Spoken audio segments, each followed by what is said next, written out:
ఈరోజు మన కిచెన్లో హెల్తీగా దోశ చేసుకుందామండి. బియ్యం కానీ అటుకులు కానీ ఏవి కలపకుండా చేసుకునే దోశలు జొన్న రాగి దోశ. ఈ పిండితో చేసుకునే దోశలు క్రిస్పీగా ఉంటాయి. అలాగే సాఫ్ట్ దోసాస్ కావాలనుకుంటే అవి కూడా చాలా బాగా వస్తాయి.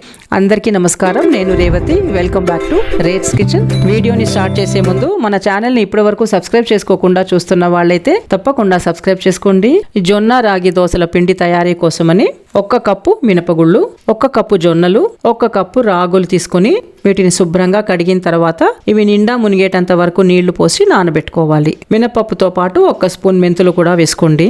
జొన్నలు ఎంత బాగా నానితే అంత బాగా నలుగుతాయండి. సో ఒక 8 నుంచి 10 గంటల సేపు నానబెట్టుకోవాలి. ఇప్పుడు వీటిని నాననిద్దాము. Morning 8 o'clock నానబెట్టానండి. ఇప్పుడు ఈవినింగ్ 7 అవుతా ఉంది. బాగా నానాయి. ఈ జొన్నలు రాగులు నానబెట్టే నీళ్ళని పడేయొద్దండి, వార్చి పక్కన పెట్టుకోండి. పిండి రుబ్బేటప్పుడు వాడుకోవచ్చు. మినపప్పులోంచి నీళ్ళని వార్చేసి మిక్సీ జార్కి వేసి కొద్దిగా నానబెట్టే నీళ్ళనే పోసుకుంటూ మెత్తగా రుబ్బుకోవాలి.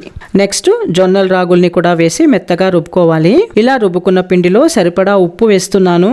ఉప్పు నాకు ముందే వేసి పెట్టే అలవాటండి, అందుకని ఇప్పుడే వేసేస్తున్నాను. బాగా మిక్స్ చేసుకోవాలి. చేత్తోనే కలుపుతున్నాను. చల్లటి వాతావరణం కదండి, ఫర్మెంటేషన్ ప్రాసెస్ స్లోగా ఉంటుంది కదా. ఇలా చేత్తో కలిపితే మన చేతి వేడికి ఫర్మెంటేషన్ ప్రాసెస్ కొంచెం స్పీడప్ అవుతుంది అనేవారు మా అమ్మమ్మ. ఇలా బాగా కలిపి మూత పెట్టి వదిలేయాలి. నెక్స్ట్ డే మార్నింగ్ అండి, పిండి చూసారా బాగా పొంగొచ్చింది.